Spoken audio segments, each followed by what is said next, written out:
할렐루야.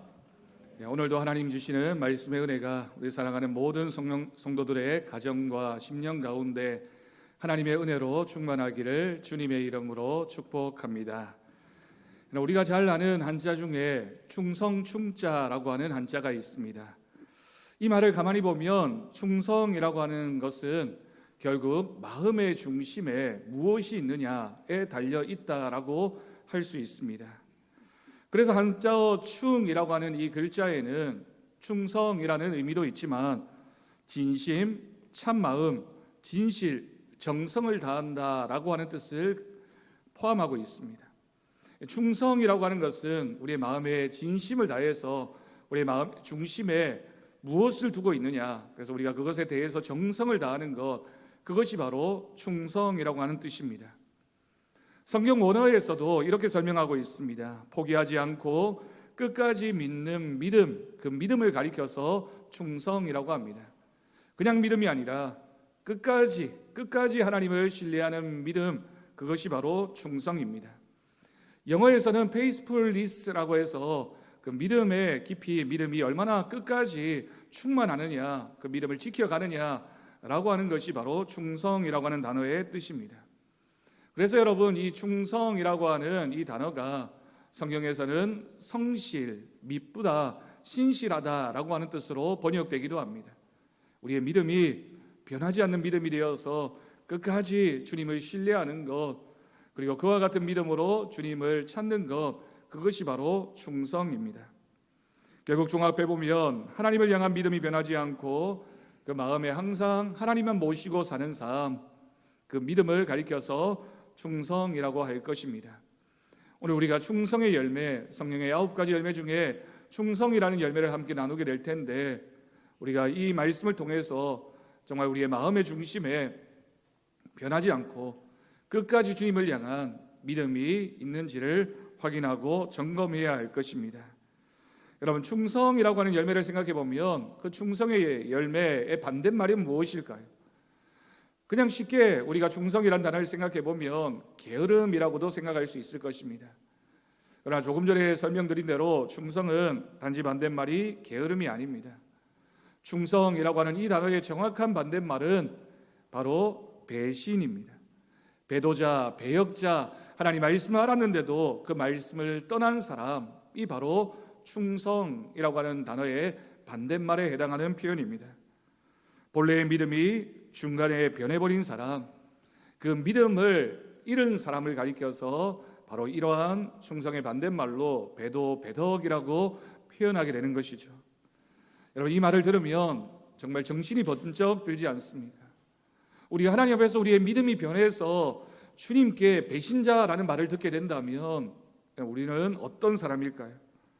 인간관계에서도 마찬가지입니다. 배신이라고 하는 것이 얼마나 끔찍하고 싫은 말인지 모릅니다. 나는 그 사람을 신뢰하고 믿었는데 그 사람이 나를 배신해버리면 그 믿었던 마음이 깨어지면서 얼마나 마음에 상처와 아픔이 남겠습니까? 그러다 보니 세상에서도 이 충성이라고 하는 것을 굉장히 귀한 덕목으로 생각하고 또한 가치가 있다고 생각합니다. 조선시대에 세조에 의해서 조카 단종이 죽음을 맞이할 때 지금 당장의 왕은 세조이지만 그 이전의 왕이었던 단종 그리고 문종을 생각해서 그 충성의 마음을 변하지 않고 끝까지 충을 지킨 사람을 사육신이라고 해서 많은 사람들이 후대에도 존경합니다. 여러분, 이순신 장군이 위대했던 것은 물론 전쟁에서 승리하고 나라를 구했기 때문이기도 하지만 어떤 위험과 어떤 어려움 속에서도 나라를 향한, 임금을 향한 그 마음이 변하지 않았기 때문에 그래서 그를 가리켜서 충신이라고, 나라를 구한 영웅이라고 표현하게 됩니다.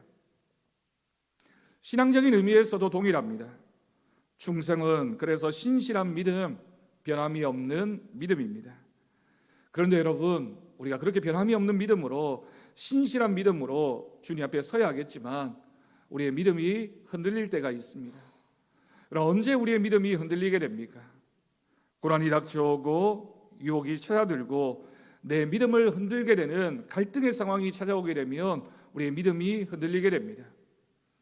또 그럴 때뿐만이 아니라 반대로 우리의 신앙이 평안해지고 모든 형편이 좋아지게 되면 나태해지고 태만해져서 우리의 믿음이 흔들릴 때가 있습니다. 여러분, 어떤 사람이 진짜 충성스러운 사람인지는 좋을 때는 잘 모릅니다. 어려움을 당하고 유혹을 당할 때 그때 비로소 이 사람이 끝까지 믿음을 지키는 사람인지가 나타나게 됩니다. 여러분, 세상에서도 평안하고 좋을 때 왕 곁에 얼마나 많은 신하들이 모여듭니까? 왕에게 잘 보이려고 합니다. 그런데 전쟁이 나고 심각한 위험이 오게 되면 그 신하들이 뿔뿔이 흩어지는 것을 보게 됩니다. 끝까지 변하지 않는 모습으로 신뢰관계를 유지해 가느냐, 그 믿음을 지키느냐가 충성의 가장 중요한 덕목입니다. 제가 목회를 배울 때 목회 선배들이 자주 저에게 하셨던 말씀이 있습니다. 부임해서 처음 그 교회 갔을 때 제일 먼저 나와서 인사하고 환대하고 대접해주는 그 사람이 제일 먼저 등을 돌리게 될 것이다 라고 하는 조언이었습니다.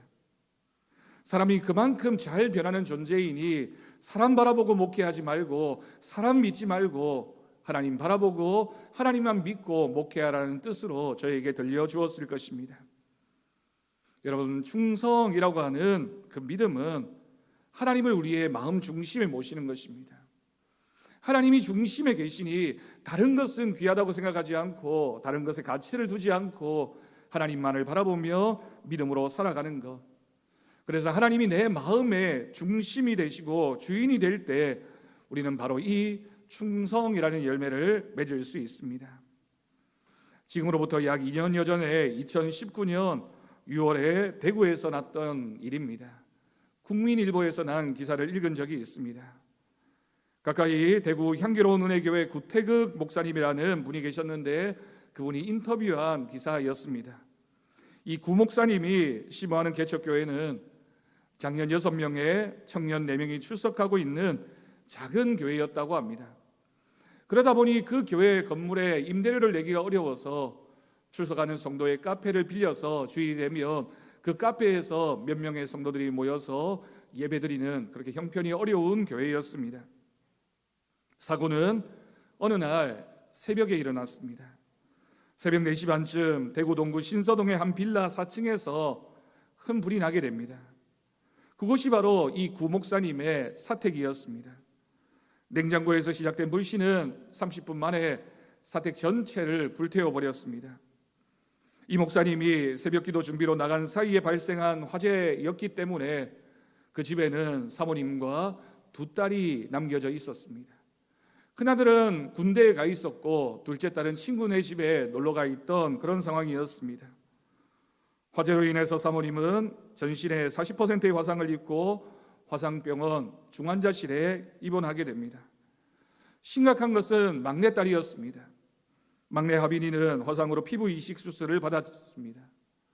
그런데 문제는 화상을 입은 곳이 전신의 80%였기 때문에 피부를 이식할 곳이 없어서 겨우겨우 생명을 유지할 수밖에 없는, 의사도 이 목사님에게 이 딸은 아무래도 힘들 것 같습니다. 포기해야 될 것 같습니다. 그냥 가만히 내버려 두어도 도무지 회생할 기미가 없습니다라고 알려주었습니다. 더군다나 안타까웠던 것은 이 딸이 4층에서 불이 났기 때문에 불길을 피하려고 문으로 갔지만 그 문을 열 수가 없어서 그 창문을 통해서 뛰어내리다가 다리 큰 골절상을 척추에 입게 됩니다.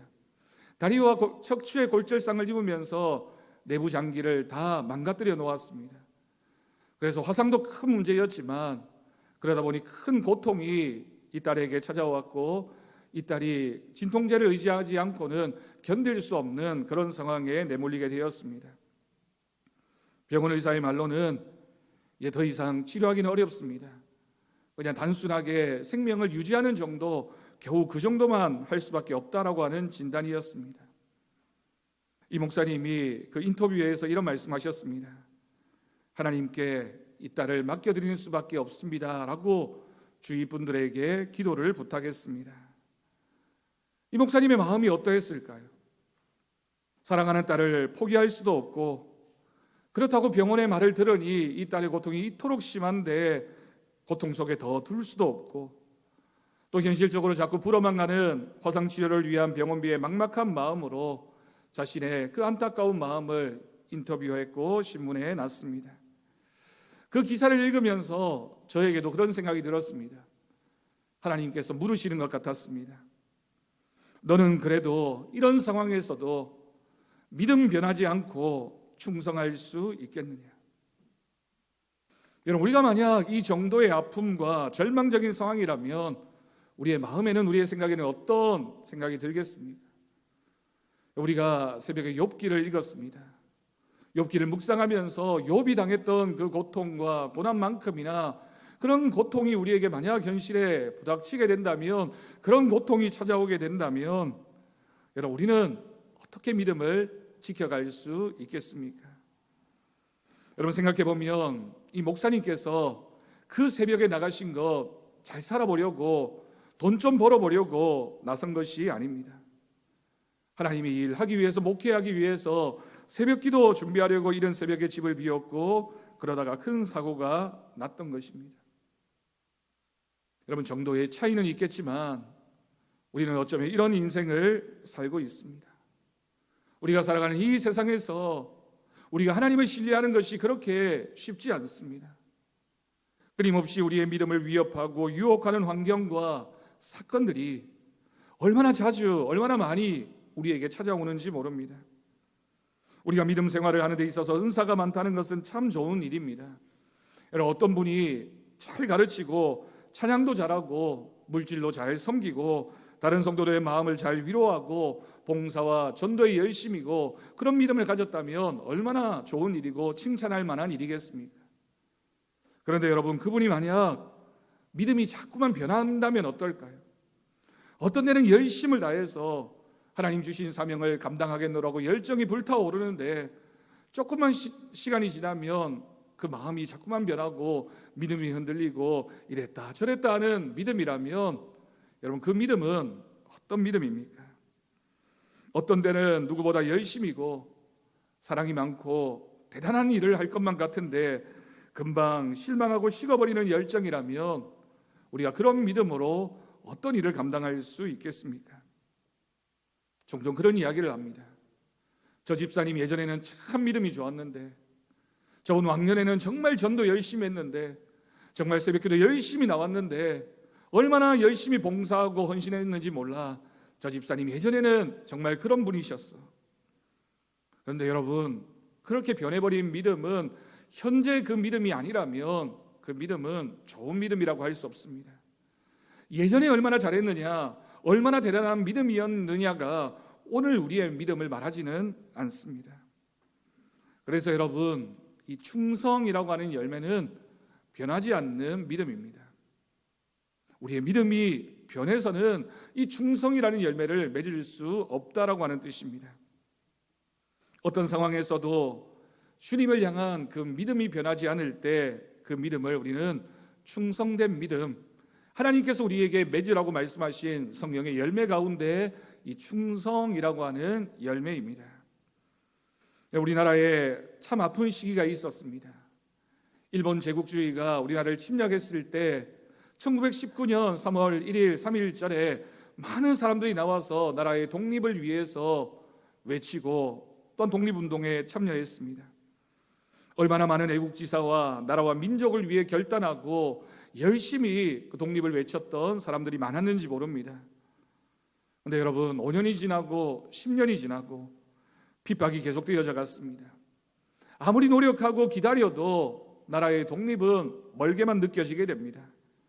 그렇게 원하던 해방이 기다려도 찾아오지 않자 30년대, 40년대를 지나면서 그 많은 독립운동가들이 하나씩 사라지고 친일파가 생겨나게 되고 득세하게 되고 친일이 마치 나라와 민족을 위하는 것인 것처럼 말하는 사람들이 많이 생겨나게 되었습니다.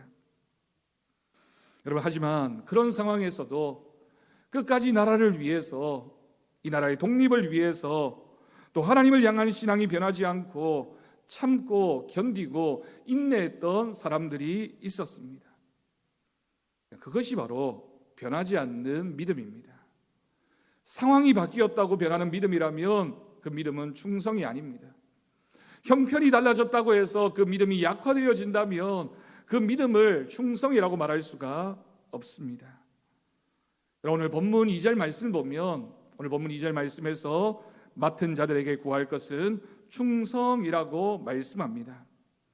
여러분, 맡은 자들에게 하나님이 원하시는 것은 충성이라고 하는 것입니다. 그런데 여러분, 이 문장에서 맡은 것이라고 표현되어진 것, 그 맡은 것이 무엇일까요? 여러분, 이 말은 1절 말씀을 보면 해답을 찾을 수 있습니다. 1절을 보면 우리는 그리스도의 일꾼이며 하나님의 비밀을 맡은 자라고 소개하고 있습니다. 우리가 그리스도의 일꾼인데 그리스도의 일꾼으로서 우리에게 맡겨진 것, 그것이 바로 하나님의 비밀입니다. 그래서 설명하자면 우리는 하나님의 비밀을 맡은 자들이며 그 하나님의 비밀을 맡은 사람에게는 반드시 충성이라는 열매가 있어야지만 그 열매를 통해서 그 비밀을 잘 간직할 수 있다라고 하는 뜻입니다. 그렇다면 먼저 하나님의 일꾼은 누구일까요? 우리가 여기서 하나님의 일꾼이라고 표현하고 있는데 이 일꾼이라고 하는 이 단어의 뜻이 무엇인지 여러분 아십니까? 우리가 아주 오래전에 많은 사람들이 즐겨보았던 영화 중에 벤허라고 하는 영화가 있었습니다. 아마도 이곳에 계신 분들도 아마 한 번 이상은 다들 보셨을 것입니다. 그 영화에서 우리가 가장 인상 깊었던 장면은 마차 위에서 그 마차를 타고 있던 사람들이 경주하는 그 장면이 참 인상적이게 남아 있습니다. 근데 저에게는 한 가지 더 은혜로운 그리고 의미가 있는 장면이 기억됩니다. 여러분들에게 사진을 하나 보여드리겠습니다. 가장 인상 깊었던 장면 하나가 바로 배 밑창에서 노예들이 그 노를 젓고 있던 그 장면이었습니다.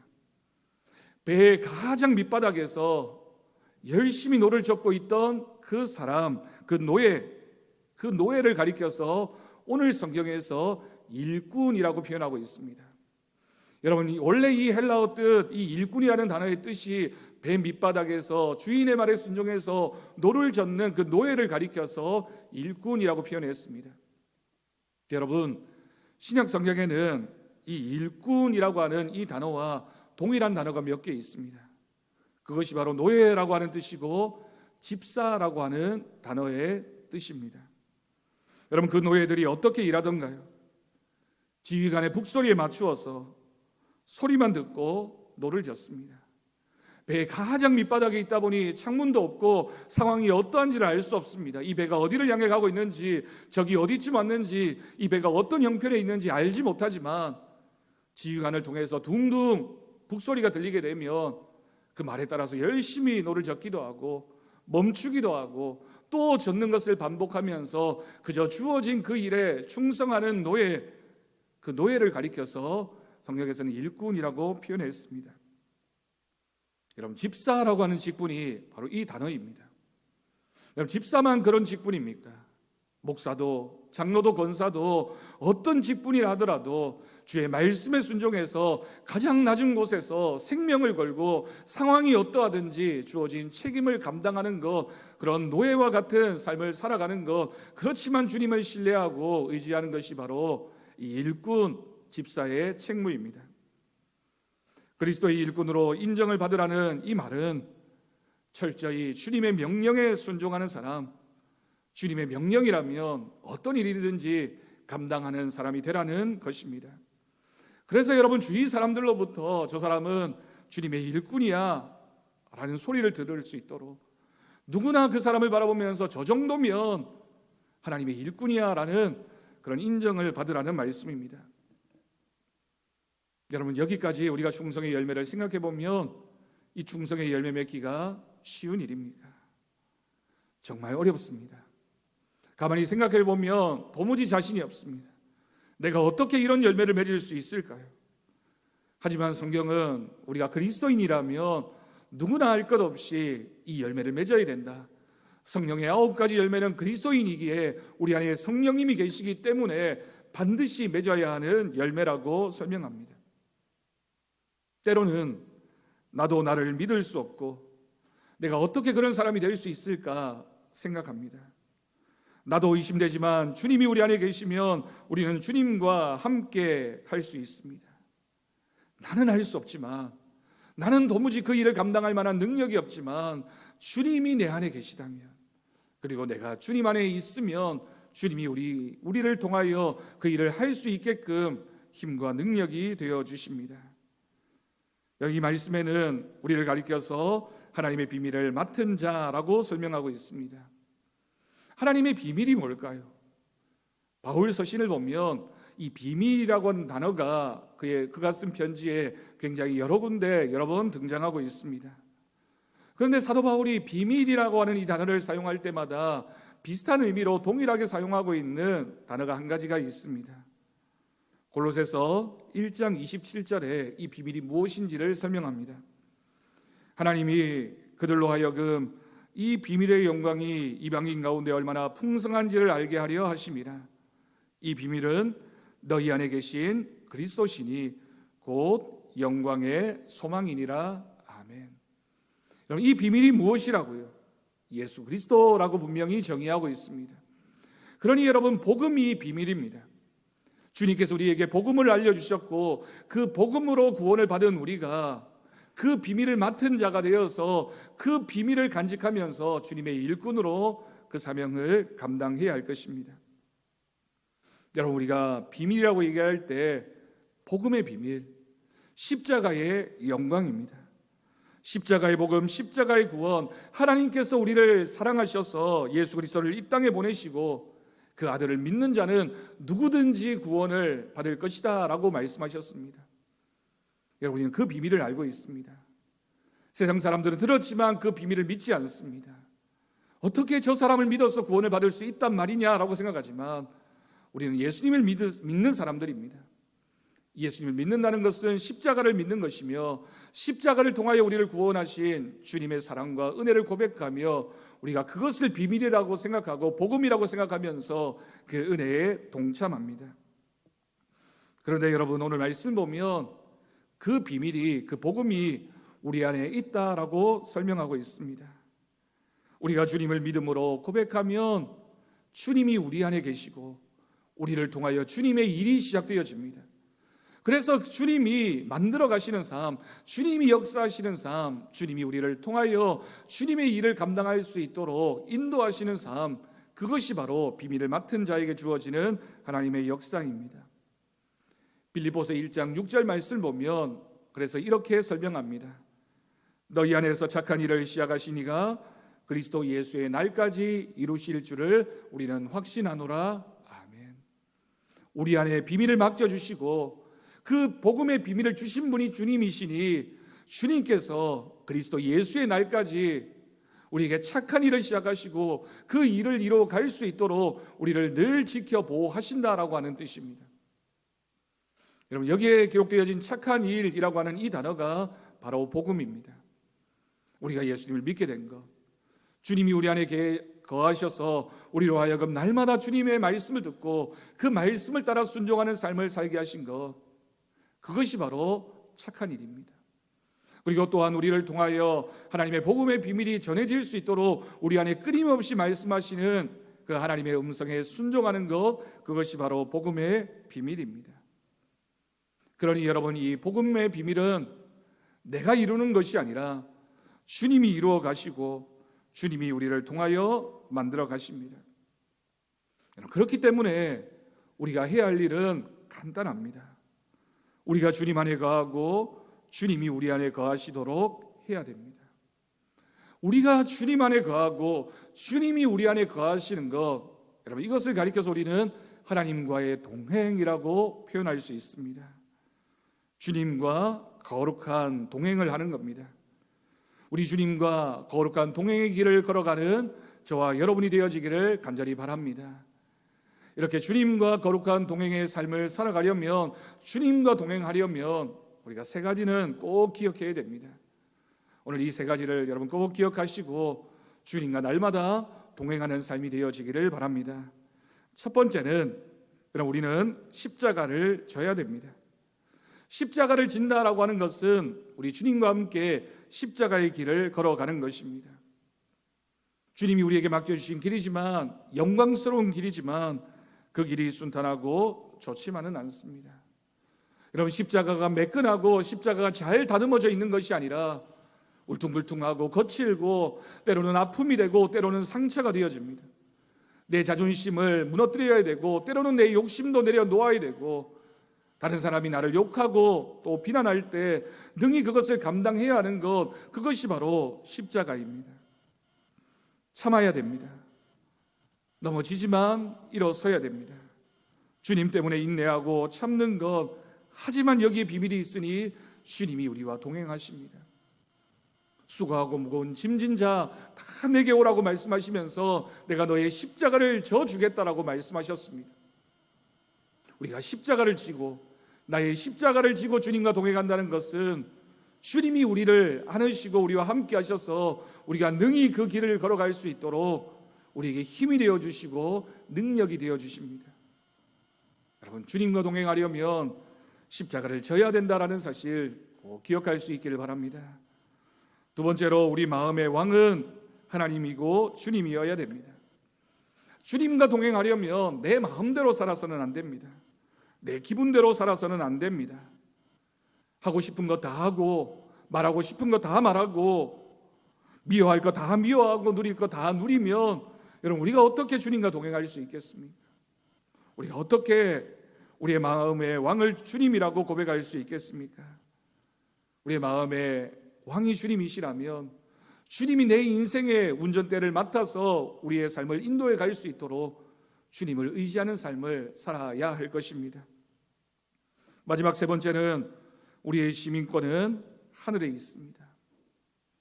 여러분, 조금 전 나누었던 이 구태경 목사님 이야기를 다시 한번 떠올려 보십시오. 주님의 일을 하려고 목회자가 되었는데 이 목사님에게 그 가정 가운데 큰 어려움이 찾아왔습니다. 어쩌면 세상적으로는 소망이 없어 보입니다. 너무나도 절망적입니다. 누가 그 마음을 다 이해하고 헤아릴 수 있겠습니까? 우리가 살아가는 이 세상에는 잠시 잠깐은 우리를 만족하게 하고 우리에게 행복감을 가져다 주지만 이 세상은 결국 소망이 없습니다. 우리는 하나님 나라의 시민이며 하나님 나라의 백성이기 때문입니다. 우리가 바라보고 우리가 목적을 두어야 할 것은 이 나라, 이 세상이 아니라 하나님께 소망을 두고 하나님이 기뻐하시는 일을 하며 하나님과 동행하는 믿음의 삶을 살아야 할 것을 믿습니다. 어려움이 찾아왔을 때에도, 힘든 상황에서도 우리가 꼭 붙잡아야 하는 것, 우리의 시민권은 하나님 나라의 것이다. 하나님을 바라보는 믿음이 되어야 합니다. 여러분, 당시에 이 구 목사님의 소식이 알려지고 나서 대구 지역을 비롯한 많은 교회와 많은 성도들이 이 소식을 듣고 도움의 손길을 주었습니다. 그런데 여러분, 사람의 도움과 위로도 중요하지만 정말 우리에게 필요한 것은 하나님이 주시는 위로입니다. 주님은 우리 곁에 계셔서 함께할 사람들을 준비하시고 위로의 손길을 통하여 우리를 위로하시지만, 궁극적으로는 우리 안에 계시는 하나님께서 끊임없이 우리에게 위로의 말을 건네주시고 우리를 사랑하셔서 우리에게 용기를 주시며 소망이 되어주시고 우리가 이 모든 어려움들을 이겨나갈 수 있도록 우리와 함께 하시는 분이십니다. 그러니 여러분, 주님께서 위로가 되어주십니다. 주님께서 우리의 위로자이십니다. 여러분, 우리가 주님의 일을 하다가 또 교회를 위해 일하다가 복음을 위해 사명 감당하다가 어려움 당할 때가 있습니다. 우리가 믿음 생활 열심히 했는데, 주님 말씀대로 살려고 몸부림쳤는데, 그렇게 열심히 사명 감당했는데 어려움이 찾아오는 것이 우리들의 인생입니다. 신실한 그리스도인들도 중환병에 걸리기도 하고 사고가 나기도 하고 죽음을 맞이할 때도 있습니다. 여러분, 우리는 그 모든 일의 이유를 모릅니다. 왜 하나님께서 하나님이 사랑하시던 그 집사님을 우리 곁에서 데려가셨는지 우리는 알 수도 없고 그 이유를 설명할 수도 있습니다. 없습니다. 네, 여러분, 우리가 어떻게 하나님의 뜻을 알 수 있겠습니까? 인생은 도로 위를 달리는 자동차와 같습니다. 언제 어떻게 교통사고가 나게 될지 알지 못합니다. 내 잘못일 수도 있고 남의 잘못일 수도 있습니다. 늘 불안하고 힘들게 사는 것이 우리들의 인생입니다. 그러니 여러분, 우리가 주님을 의지하고 주님을 바라보며 주님과 동행하는 삶을 살아가야 합니다. 주님과 동행하면 어떤 상황 속에서도 주님께서 우리와 함께 하십니다. 믿는 사람들에게 사고가 안 나고 불행이 없어서 행복한 것이 아니라 이렇게 어려운 세상을 살고 있지만 그러나 그런 상황에서도 주님이 우리와 함께 하심을 믿는 믿음이 있기 때문에 우리에게는 주님을 향한 변하지 않는 그 믿음이 있기 때문에 우리는 행복할 수 있고 우리는 모든 것을 주님께 맡기며 살아갈 수가 있습니다. 주님과 동행하는 삶, 그래서 우리의 믿음이 변하지 않는 것, 늘 주님만 바라보며 사는 것이 바로 오늘 말씀이 우리에게 가르쳐주고 있는 충성이라고 하는 열매입니다. 빌립보서 3장 20절 말씀, 우리의 시민권은 하늘에 있는지라. 여러분, 우리가 장례식에 참여하게 되면 종종 이런 말씀을 들으면서 그래, 우리가 돌아가야 할 곳은 우리의 본향 하나님 나라야 라고 고백합니다. 근데 바쁘게 이 세상을 살다 보면 우리가 저 하나님 나라에 대한 소망을 잊어버리고 이 세상에 얼마나 많은 욕심과 많은 생각들을 미련을 가지고 살아가고 있는지 모릅니다. 그러다 보면 주님과 자꾸 멀어지게 되고, 그러다 보면 우리는 주님과 상관없는 사람으로 살 수밖에 없습니다. 사망의 음침한 골짜기를 다니는 것과 같은 인생이지만 우리는 주님께 믿음에 눈뜬 사람들입니다. 주님이 이 땅에 계실 때 수많은 병자들이 고침을 받았습니다. 그 중에는 앞을 보지 못하는 맹인들도 있었습니다. 육체적으로 앞을 보지 못하는 사람들이 주님을 만나고 나서 다시 볼 수 있게 되는 기적을 체험했습니다.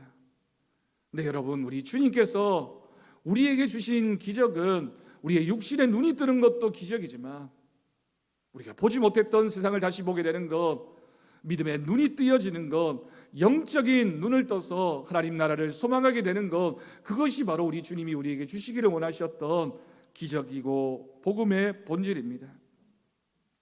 나밖에 모르고 세상밖에 모른 채 살아가고 있었던 영적인 맹인이었던 우리가, 앞을 보지 못했던 우리가 주님을 만나고 나서 진정한 눈을 뜰 수 있게 되었습니다. 믿음의 눈을 뜨게 된 사람이 바로 하나님의 비밀을 맡은 사람이며 그 사람이 바로 오늘 이 말씀을 듣고 있는 우리 성도들입니다. 여러분, 우리가 이제 이 말씀 들었습니다. 진짜 주님의 일꾼이 됩시다. 하늘의 비밀을 알고 믿음의 눈을 떠서 세상과는 다르게 살아가는 사람들이 됩시다.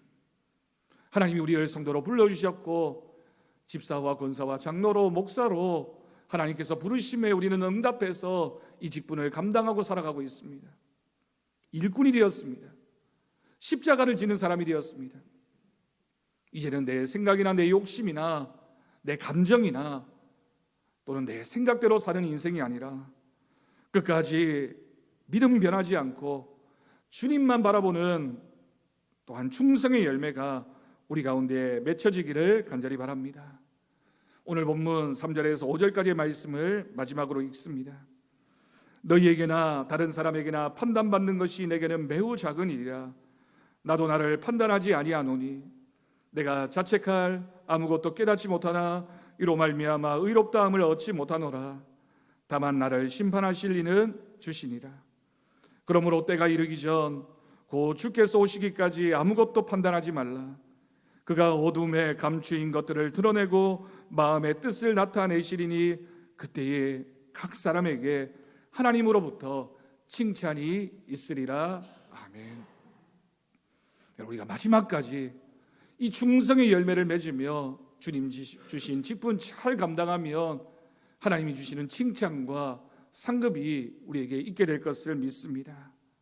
우리 모두 하나님의 비밀을 맡은 자, 충성된 일꾼으로 충성의 열매를 맺어가는 저와 여러분의 삶이 되어지기를 주님의 이름으로 간절히 축원합니다. 기도하겠습니다. 하나님 아버지, 감사합니다. 오늘 우리를 부르셔서 이 말씀을 고백하며 우리가 주님 앞에 섭니다. 하나님의 비밀을 맡은 자로 주님의 일꾼으로 충성의 열매를 맺으라고 말씀하셨습니다. 하나님, 우리가 하나님을 향한 믿음 변하지 않고 우리의 마음 중심에 항상 하나님만 모시고 사는 그 삶을 살아가게 하여 주옵소서. 충성된 주님의 일꾼이 되게 하여 주옵소서. 주님만 바라보며 살아가게 하여 주옵소서. 감사드리옵고 예수님의 이름으로 기도드립니다. 아멘.